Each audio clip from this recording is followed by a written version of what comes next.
ಎಲ್ರಿಗೂ ನಮಸ್ಕಾರ.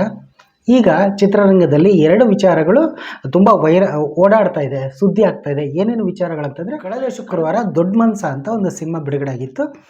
ಆ ಚಿತ್ರಕ್ಕೆ ಸಂಬಂಧಪಟ್ಟಂತೆ ಚಿತ್ರದ ನಾಯಕ ನಟರು ಮತ್ತು ನಿರ್ದೇಶಕರು ಅವರು ಏನು ಮಾಡಿದ್ರು, ಥಿಯೇಟ್ರ್ ಹತ್ರ ಹೋಗ್ಬಿಟ್ಟು, ಅಂದರೆ ನಾರ್ಮಲಾಗಿ ಥಿಯೇಟ್ರ್ ಹೋಗಿ ಹೋದಾಗ ಡಿಸ್ಟ್ರಿಬ್ಯೂಟ್ರ್ ನಮಗೆ ಮೋಸ ಮಾಡಿಬಿಟ್ರು ಅನ್ನೋದೊಂದು ಪಾಪ ಅವರು ತುಂಬ ದುಃಖನೂ ಕೂಡ ತೋಡ್ಕೊಂಡ್ರು. ಜನಗಳು ಬರಲಿಲ್ಲ ಅನ್ನೋದೊಂದು, ಅಂದರೆ ಅವರು 2 ವಾರಗಳ ಹಿಂದೆಯೇ ಬರಬೇಕಾಗಿತ್ತು. ಬಟ್ ಮತ್ತೆ ಅದು ಮುಂದಕ್ಕೆ ಹೋಯ್ತು. ಬಹುಶಃ ಯಾಕೆ ಆ ಥರ ಆಯಿತು, ಒಂದೊಂದು ಸರಿ ಕೆಲವರೆಲ್ಲ ಅಲ್ಲಿ ಕಾಮೆಂಟ್ ಹಾಕ್ತಿದ್ರೆ, ನೀವೇನೋ ಇದು ಮಾಡಬೇಕಾಯಿತು, ಸಿನಿಮಾ ಚೆನ್ನಾಗಿದ್ದರೆ ಜನ ತೊಗೊಳ್ತಾರೆ, ಅದ್ರ ಬಗ್ಗೆನೂ ಒಂದು ಸಲ ಮಾತಾಡ್ತೀನಿ ನಾನು. ಬಟ್ ಹೊಸಬ್ರು ಅಂದಾಗ ನೋಡ್ಬೇಕೀಗ ನಾನು ನೋಡ್ಬೇಕು ಅಂದ್ಕೊಂಡೆ, ಬಟ್ ಇಲ್ಲಿ ನಾನು ನೇರ ಹಾಕಿರಲಿಲ್ಲ. ಬಟ್ ಡಿಸ್ಟ್ರಿಬ್ಯೂಟರ್ದಿಂದ ಇದಾಯ್ತು ಅನ್ನೋದು ತುಂಬ ಬೇಸರ ಆಗೋಯ್ತು.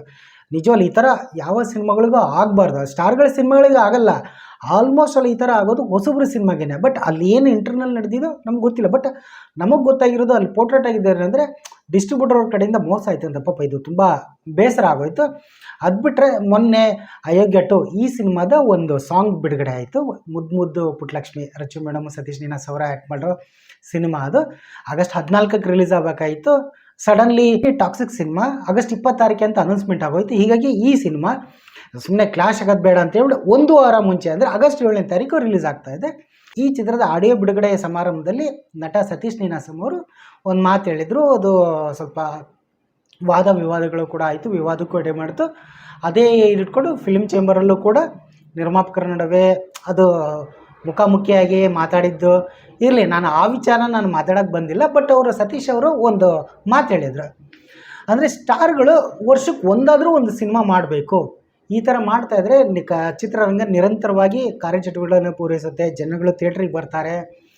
ಎಲ್ಲ ಅಂದರೆ ಈಗಲೂ ಕೂಡ ಹೊಸೊಬ್ಬರು ಸಿನಿಮಾಗಳು ಅಥವಾ ಸ್ಟಾರ್ಗಳ ಸಿನಿಮಾಗಳು ವಾಟ್ ಎವರ್ ಏನೇ ಸಿನಿಮಾ ಬಂದರೂ ಕಾರ್ಮಿಕರಿಗೆ ಕೆಲಸ ಸಿಕ್ಕೇ ಸಿಗುತ್ತೆ. ಅದ್ರ ಬಗ್ಗೆ ಅವರೇನೂ ಮಾತಾಡಿಲ್ಲ. ಬಟ್ ಜನ ಬರಬೇಕು, ಸಿನಿಮಾಗಳನ್ನ ನೋಡಬೇಕು. ಅಂದರೆ ಇವಾಗ ಬದಲಾದ ಕಾಲಘಟ್ಟ, OTT ಎಲ್ಲ ಬಂದಿದೆ, ಫ್ರೀಯಾಗಿ ಇಂಟರ್ನೆಟಲ್ಲಿ ಈಗೆಲ್ಲ ರೀಲ್ಸ್ ಬಂದಿರೋದನ್ನು ಎಲ್ಲ ನೋಡ್ತಾರೆ. ಸಖತ್ತಾಗಿ ಕೊಟ್ಟರೆ ಬರೋದು, ಜನ ಬರೋದು, ಅಥವಾ ಒಂದು ಟ್ರೈಲರ್ ಹಿಟ್ಟು, ಸಾಂಗ್ ಹಿಟ್ಟಾದ್ರೇ ಜನ ಬರೋದು ಅನ್ನೋದು ಇವಾಗ ಕೆಲವರಂತೂ ಬಳಸ್ತಾರೆ. ಒಳ್ಳೆ ಸಿನಿಮಾ ಬಂದರೆ ಒಳ್ಳೆ ಸಿನಿಮಾ ವಾಟ್ ಈಸ್ ಏನು ಕ್ರೈಟೀರಿಯಾ ಇದೆ? ನನಗೂ ಎಷ್ಟೋ ಸರಿ ಹೇಳ್ತಾರೆ, ಸಿನಿಮಾ ಒಳ್ಳೇದಿದ್ರೆ, ಸಿನಿಮಾ ಚೆನ್ನಾಗಿದ್ದರೆ ಒಳ್ಳೆ ಸಿನಿಮಾ, ಕೆಟ್ಟ ಸಿನಿಮಾ ಅದು ಅಟ್ಲೀಸ್ಟ್ ಜನ ಬಂದು ನೋಡಿದ್ರೆ ತಾನೇ ಗೊತ್ತಾಗೋದು. ಈಗ ನಾನು ಮಾತಾಡ್ತಕ್ಕಂಥ ವಿಚಾರ ಏನಂದರೆ, ಸ್ಟಾರ್ಗಳು ಅಂದರೆ ವರ್ಷಕ್ಕೊಂದು ಸಿನಿಮಾನಾದರೂ ಮಾಡಬೇಕು, ಅಟ್ಲ 2-3 ಸಿನಿಮಾ. ಅವಾಗೆಲ್ಲ ಒಂದು 15, 20, 30 ವರ್ಷದ ಹಿಂದೆ ಬರೀ ರೀಲ್ ಇದ್ದಂಥ ಕಾಲ, ಅಂದರೆ ಈ ಥರ ಟೆಕ್ನಾಲಜಿ ಇರಲಿಲ್ಲ. ಅಂಥ ಟೈಮ್ನಲ್ಲೇ ವರ್ಷಕ್ಕೆ ಸ್ಟಾರ್ಗಳ ಸಿನಿಮಾಗಳು 3-4 ಅಥವಾ ಗೆಸ್ಟ್ ರೋಲ್ ಮಾಡಿಕೊಂಡು ಈ ಥರ ಬರ್ತಾಯಿದ್ವು. ಇವಾಗ ಆ ಥರ ಮಾಡೋದು ಸ್ವಲ್ಪ ಕಡಿಮೆ ಆಗಿದೆ. ಜೊತೆಗೆ ಟೆಕ್ನಾಲಜಿ ಚೇಂಜು, ಅಂದರೆ ಈಗ ಆವಿಷ್ಕಾರಗಳು ಚೇಂಜ್ ಆದಂಗೆ ಸ್ವಲ್ಪ ತಗೊಳ್ತಾ ಇದೆ. ಬಟ್ ಅವ್ರು ಹೇಳಿದ್ದೇನೆಂದರೆ, ಸ್ಟಾರ್ಗಳು 2-3 ವರ್ಷಕ್ಕೊಂದು ಸಿನಿಮಾ ಮಾಡೋಕ್ಕಿಂತ ವರ್ಷಕ್ಕೊಂದು ಸಿನಿಮಾ ಮಾಡಿದ್ರೆ ಚಿತ್ರರಂಗದ ಜನ ಬರ್ತಾ ಇರ್ತಾರೆ. ಅದೇ ರೀತಿ ಇನ್ಕಮ್ ಕೂಡ ಜನ್ರೇಟ್ ಆಗುತ್ತೆ. ಥಿಯೇಟ್ರುಗಳು ಮುಚ್ಚೋ ಪ್ರಮೇಯಗಳು ಬರಲ್ಲ ಅನ್ನೋದೊಂದು. Yes, correct. ಇದು ನನಗೆ ತುಂಬ ಇಷ್ಟ ಆಯಿತು ಈ ಸಾಲ ಅವ್ರು ಹೇಳಿದ್ದು. ಅದೇ ರೀತಿ ರವಿಚಂದ್ರನ್ ಅವರು ಒಂದು ಫಂಕ್ಷನಿಗೆ ಬಂದಾಗ ಮಾಧ್ಯಮ ಮಿತ್ರರು ಅದು ಯೂಟ್ಯೂಬರ್ಸ್ ಹೋಗ್ಬಿಟ್ಟು ಈ ಥರ ಒಂದು ಪ್ರಶ್ನೆ ಕೇಳಿದ್ರು. ಸರ್, ಈ ಥರ ಸ್ಟಾರ್ಗಳು ಸಿನಿಮಾಗಳು, ಅಂದರೆ ಸ್ಟಾರ್ಗಳ ಸಿನಿಮಾಗಳು, ಅಂದರೆ ಯಶ್ ಅವ್ರನ್ನೇ ಹಿಡ್ಕೊಂಡು ಅವ್ರು ಹೇಳಿದ್ದು, ಬೇರೆ ಯಾರನ್ನೂ ಅಲ್ಲ. 3-4 ವರ್ಷಕ್ಕೆ ಒಂದೊಂದು ಸಿನಿಮಾ ಮಾಡಿದರೆ ಹೇಗೆ ಅಂತ ಉಪೇಂದ್ರ ಅವ್ರನ್ನೂ ಕೇಳಿದ್ದಾರೆ. ಯಶ್ ಅವರು ಆಫ್ಟರ್ KGF ಆದಮೇಲೆ 3-4 ಸಿನಿಮಾಗಳು. ಅವಾಗ ಉಪೇಂದ್ರ ಅವರು ಹೇಳಿದ್ದಾರೆ, ರಾಜ್ಕುಮಾರ್ ಅವರು ಜೀವನ ಚೈತ್ರ ಸಿನಿಮಾ ಮಾಡೋಕ್ಕೆ 6 ವರ್ಷ ಗ್ಯಾಪ್ ತೊಗೊಂಡ್ರು ಅಂತ. ಬಟ್ ಅದು ಆವಾಗಿನ ಕತೆ ಬೇಡ ಸರ್, ಇವಾಗಿನ ಕತೆ ಬೇಕಂದಾಗ ಟೈಮ್ ತೊಗೊಳ್ತಾರೆ. ಮನೆ ಕಟ್ಟಕ್ಕೆ ಒಂದು ಸ್ವಲ್ಪ ಟೈಮ್ ಬೇಕು, ಅರಮನೆ ಕಟ್ಟಕ್ಕೆ ಸ್ವಲ್ಪ ಟೈಮ್ ಬೇಕಾಗತ್ತೆ ಅಂತಲೂ ಕೂಡ ಯಶ್ ಅವರು ಹೇಳಿದ್ರು. ಅದನ್ನ ಎಲ್ಲರೂ ಹೇಳಿದ್ರು. ರವಿಚಂದ್ರನ್ ಕೂಡ ಹೇಳಿದ್ರು. ಏನು ಹೇಳಿದ್ರು ಅಂದರೆ, ಒಂದೊಂದ್ಸರಿ ಟೈಮ್ ಬೇಕಾಗುತ್ತೆ ಒಂದು ಸಿನಿಮಾ ಮಾಡೋಕ್ಕೆ. ಯಾಕೆಂದರೆ ಈಗ ವರ್ಷಕ್ಕೆ 2-3 ಸಿನಿಮಾ ಮಾಡೋಕ್ಕಾಗಲ್ಲ. ಯಾಕೆಂದರೆ ಮಾರ್ಕೆಟು ಕೆಲವೊಂದು ಯಾವುದೋ ಒಂದು ಸಿನಿಮಾ ಏನಾದರೂ ಒಂಚೂರು ಹಂಗೆ ಹಿಂಗೆ ಕಥೆಯಲ್ಲಾಗಿರ್ಬೋದು, ಬಾಕ್ಸ್ ಆಫೀಸ್ನ ಲೆಕ್ಕಾಚಾರದಲ್ಲಿ ಒಂಚೂರು ಹಾಗೆ ಈಗ ಆಗೋಯ್ತಂದರೆ ಸ್ಟಾರ್ಡಮ್ ಕಡಿಮೆ ಆಗಿಬಿಡುತ್ತೆ. ಇನ್ನು ಕೆಲವ್ರು ಹೇಳ್ತಾರೆ, ಸಂಭಾವನೆ ಕಡಿಮೆ ತೊಗೊಳ್ಳಿ, ಅಂದರೆ ಏನು ರೆವೆನ್ಯೂ ಬರುತ್ತೋ, ಏನು ಆದಾಯ ಬರುತ್ತೋ ಅಲ್ಲಿ ಪರ್ಸೆಂಟೇಜ್ ತೊಗೊಳ್ಳಿ. ಇದನ್ನು ಕೂಡ ರವಿಚಂದ್ರನ್ ಅವರು ಕೂಡ ಹೇಳಿದರು ಒಂದು ಸಂದರ್ಶನದಲ್ಲಿ.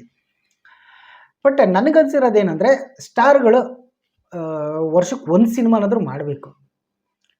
ಯಾಕೆಂದರೆ ಈಗ ಆಲ್ರೆಡಿ ಕರೋನಾ ಬಂದೇ ಒಂದು 20-25% ತುಂಬ. ಆಮೇಲೆ ಈ OTT ಕಾಲ, ಇಂಟರ್ನೆಟ್ಟಲ್ಲಿ ಎಲ್ಲ ಸಿನಿಮಾಗಳು ಸಿಗ್ತಾ ಇದೆ. ಪೈರೇಸಿ ಕಾಟ, ಅದ್ರ ಜೊತೆಗೆ ಅಪ್ಪು ಸರ್ ತಿರ್ಕೊಂಡ್ಮೇಲೆ ಅಂದರೆ 50% ಚಿತ್ರರಂಗ ಸ್ವಲ್ಪ ಎಲ್ಲರೂ ಹೇಳ್ತಾರೆ, ಎಲ್ಲರೂ ಒಪ್ಕೊಂಡಿದ್ದಾರೆ. ನಾನು ಕೂಡ ಅದನ್ನೇ ಒಪ್ಕೊಂಡಿರೋದು ಕೂಡ ಅದನ್ನೇ. ಸ್ಟಾರ್ಗಳ ಸಿನಿಮಾಗಳು ಅಂದರೆ 15 ದಿನಕ್ಕೊಮ್ಮೆ ವಾರಕ್ಕೊಮ್ಮೆ ಅದು ಕೂಡ ಬರಬಾರ್ದು. ಅದನ್ನು ಕೂಡ ಹೇಳ್ತೀನಿ, ಒಳವರು ಜಾಸ್ತಿ ಆಗ್ತಿದ್ದಂಗೆ ಅದು ಕೂಡ ಹೊಸಬರಿಗೆ ಕಷ್ಟ ಆಗುತ್ತೆ. ಥಿಯೇಟ್ರ್ ಪ್ರಾಬ್ಲಮ್ ಕೂಡ ಅಲ್ಲೂ ಬರುತ್ತೆ. ತಿಂಗಳಿಗೆ ಒಂದೊಂದು ಸಿನಿಮಾಗಳು ಬರ್ತಾ ಇದ್ದರೆ ಈ ಕಡೆ ಹೊಸಬ್ರ ಸಿನಿಮಾಗೂ ಹೆಲ್ಪ್ ಆಗುತ್ತೆ, ಜನನೂ ಬರ್ತಾ ಇರ್ತಾರೆ. ಸೊ ಅದೇ ರೀತಿಯೇ ಅವರು ಸತೀಶ್ ಅವ್ರು ಹೇಳಿದ್ದು ಆ ಮಾತೇ ಇವಾಗ ಸಿಕ್ಕಾಪಟ್ಟೆ ವೈರಲ್ ಆಗಿರೋದು. ಸ್ಟಾರ್ಗಳು ಅಟ್ಲೀಸ್ಟ್ ತಿಂಗಳಿಗೆ ಒಂದು ಸಿನಿಮಾನಾದರೂ ಮಾಡಬೇಕು. ಈಗ ಗಣೇಶ್ ಅವ್ರದ್ದೇ ತೊಗೊಳ್ಳೋಣ ಎಕ್ಸಾಂಪಲ್ಗೆ. ಕೃಷ್ಣಂ ಪ್ರಣಯ ಸಖಿ ಸಿನಿಮಾ ರಿಲೀಸ್ ಆಯಿತು, ಸೂಪರ್ ಡೂಪರ್ ಹಿಟ್ ಆಯಿತು. ನಿರ್ಮಾಪಕರಿಗೂ ಹಾಕಿದಂಥ ಬಂಡವಾಳದಲ್ಲಿ 2-3 ಪಟ್ಟು ಲಾಭನೂ ಆಗೋಯ್ತು ಅಂತ ಎಲ್ಲ ಕಡೆ ಸುದ್ದಿನೂ ಆಯಿತು. ಅದು ಒಂಥರ ಖುಷಿನೂ ಆಗೋಯ್ತು. ಚಿತ್ರರಂಗಕ್ಕೂ ಒಂದು ಹುಮ್ಮಸ್ ಬಂದಂಗೆ ಆಯಿತು. ಅದಾದಮೇಲೆ ಅವರು ಪಿನಾಕ ಇಲ್ಲಿ ರಾಮ್ ಮಾಡ್ತಾಯಿದ್ದಾರೆ. ಈಗ ತಮ್ಮ ಸುಖಗಮನ ಬಯಸುವ ಸಿನಿಮಾನೂ ಕೂಡ ಮಾಡ್ತಾಯಿದ್ದಾರೆ. ಬಟ್ ತುಂಬ ಗ್ಯಾಪ್ ಆಗೋಯ್ತು. ಅಟ್ಲೀಸ್ಟ್ ಸಿನಿಮಾಗಳು ಯಾವ್ದಾದ್ರು ಒಂದು ಫಿನಿಷ್ ಮಾಡ್ಕೊಂಡು ಒಂದು ಸಿನಿಮಾ ಬಂದರೆ ಸ್ವಲ್ಪ ಜನ ಬರ್ತಾರೆ. ಯಾಕಂದರೆ ಸ್ಟಾರ್ಗಳು ಹೊಸಬ್ರಿಗೂ ಕೂಡ ಸಪೋರ್ಟ್ ಮಾಡಬೇಕು.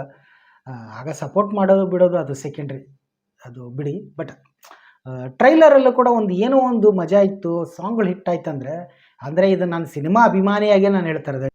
ಹೀಗಾಗಿ ನನಗನ್ಸಿರೋದು ಅಷ್ಟೇ, ಸತೀಶ್ ನೀನಾಸಂ ಅವರು ಏನು ಹೇಳಿದ್ರು ಅದು ನಂಗೆ ತುಂಬ ಇಷ್ಟ ಆಯಿತು. ಅಂದರೆ ಸ್ಟಾರ್ಗಳ ಸಿನಿಮಾಗಳು ವರ್ಷಕ್ಕೊಂದೊಂದು ಸಿನಿಮಾಗಳು ಬರ್ತಾಯಿದ್ರೆ, ಬಟ್ ಅವರು ಹೇಳಿದ್ದ ನಿರ್ಮಾಪಕರ ಪರವಾಗಿ ಏನೋ ಮಾತಾಡಿದ್ದ ಅದ್ರ ಬಗ್ಗೆ ನಾನು ಮಾತಾಡ್ತಾ ಇದ್ದೆ. ಅಂದರೆ ಸಿನಿಮಾಗಳು ನಿರಂತರವಾಗಿ ಬರ್ತಾಯಿದ್ರೆ, ಜನಗಳ ಬರ್ತಾಯಿದ್ರೆ ಉದ್ಯಮಕ್ಕೂ ಹೆಲ್ಪ್ ಆಗುತ್ತೆ, ಹೊಸಬ್ರಿಗೂ ಕೂಡ ಚಾನ್ಸ್ ಸಿಗುತ್ತೆ. ಆಮೇಲೆ ಮುಂಚೆ ಒಂದು ಮಾತಿತ್ತು, ಈಗ ಸಿನಿಮಾ ಥಿಯೇಟ್ರಲ್ಲಿ ಬಿಡುಗಡೆ ಆಗಿದ ತಕ್ಷಣ ಇಲ್ಲಿ ಫ್ಲೋ ಜಾಸ್ತಿ ಆದರೆ ಹೊಸೊಬ್ರು ಸಿನಿಮಾಗೆ ಬರ್ತಾರೆ. ಈಗ ಆ ಥರ ಇಲ್ಲ, ಈಗೆಲ್ಲ ಆನ್ಲೈನ್, ಪೋಸ್ಟರ್ ಎಣ್ಸಂಗಿಲ್ಲ, ಆನ್ಲೈನೆಲ್ಲ ನೋಡ್ಬಿಟ್ಟು ಯಾವ ಶೋ ಇದೆ ಯಾವ ಶೋ ಇಲ್ಲ ಜನನೇ ಡಿಸೈಡ್ ಮಾಡ್ಕೊಂಡು ಟಿಕೆಟ್ ಕೂಡ ಬುಕ್ ಮಾಡ್ಕೊಂಡು ಈಗೆಲ್ಲ ಆ ಥರ ಫೆಸಿಲಿಟಿ ಬಂದಿದೆ.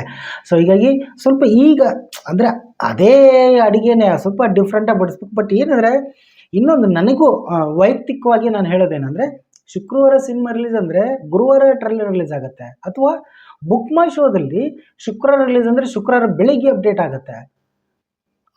ಇದು ನಾನು ಎಷ್ಟೋ ಸಾರಿ ಮಾತಾಡಿದ್ದೀನಿ. ಆಮೇಲೆ ಇನ್ನೊಂದು ತೆಲುಗು ತಮಿಳು ಸಿನಿಮಾ ಬಂದಾಗ ಅದು ವಾಟ್ ಎವರ್, ಅದ್ರ ಬಗ್ಗೆ ನಾನು ಎಲ್ಲಿ ಲಾಭ ಆಗುತ್ತೋ ಅದು ಪಕ್ಕ ಅದ್ರ ಬಗ್ಗೆ.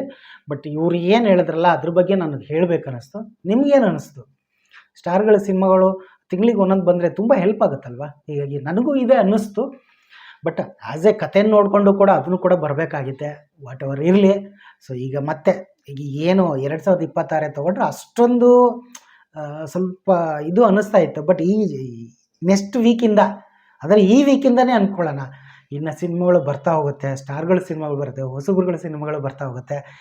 ಸೊ ಈ 6 ತಿಂಗಳು ಏನಿತ್ತಲ್ಲ, ಇನ್ನು 6 ತಿಂಗಳು ಮಾತ್ರ ಪಕ್ಕ ಸೂಪರಾಗಿರುತ್ತೆ ಅಂತ ನಾನು ಅದನ್ನು ಕೂಡ ನಿರೀಕ್ಷೆ ಮಾಡಿದ್ದೀನಿ. ಪಕ್ಕ ಆಗುತ್ತೆ ಅಂತ 100% ನಾನು ಹೇಳ್ತಾ ಇದ್ದೀನಿ. ಸಿನಿಮಾಗಳನ್ನ ನೋಡೋಣ. ನಾನಿರೋದು ಈ ಕಡೆ ಮಾರತಳ್ಳಿ ವೈಟ್ ಫೀಲ್ಡ್ ಆಗಿರೋದ್ರಲ್ಲಿ ಇಲ್ಲಿ ಕನ್ನಡ ಸಿನಿಮಾಗಳು ಹಾಕಲ್ಲ. ಡಿಮ್ಯಾಂಡ್ ಆ್ಯಂಡ್ ಸಪ್ಲೈ ಇಲ್ಲಿ ತೆಲುಗು ತಮಿಳು ಹಿಂದಿ ಮಲಯಾಳಂ ಸಿನಿಮಾಗಳು ಇಟ್ಟಾಗೋದ್ರಿಂದ ಆ ಥರ ಬರುತ್ತೆ. ಬಟ್ ಕನ್ನಡ ಸಿನಿಮಾಗಳು ನೋಡ್ಬೇಕಂದ್ರೆ ನಾವು ಅಲ್ಲಿಗೆ ಹೋಗಿ ನೋಡ್ತೀವಿ. ಸ್ವಲ್ಪ ಟಿಕೆಟ್ ರೇಟಲ್ಲಿ ಏನಾದರೂ ಒಂಚೂರು ಕಡಿಮೆ ಮಾಡಿದ್ರೆ ತುಂಬ ಹೆಲ್ಪ್ ಆಗುತ್ತೆ. ಇದೊಂದು ನಾನು ರಿಕ್ವೆಸ್ಟ್ ಅಷ್ಟೇ, ಇನ್ನೇನಿಲ್ಲ. ಸೊ ನಿಮ್ಗೇನು ಅನ್ಸುತ್ತೆ? ಅಥವಾ ನಾನು ಮಾತಾಡಿದ್ರಲ್ಲಿ ಏನಾದರೂ ಮಿಸ್ಟೇಕ್ ಇತ್ತಾ, ಅಥವಾ ನಾನು ಹೇಳಿದ್ದು ಸರಿ ಅಂತ ನಾನು ಹೇಳ್ತಾ ಇಲ್ಲ, ಏನೋ ತಿದ್ಕೋಬೇಕಾ? ಏನು ಸತೀಶ್ ನೀನಾಸಂ ಅವರು ಹೇಳಿದ್ರು, ಅವರು ಹೇಳಿಕೆ ತಪ್ಪಾ ಸರಿನಾ? ಕಾಮೆಂಟ್ ಮಾಡಿ ತಿಳಿಸಿ. ಧನ್ಯವಾದಗಳು.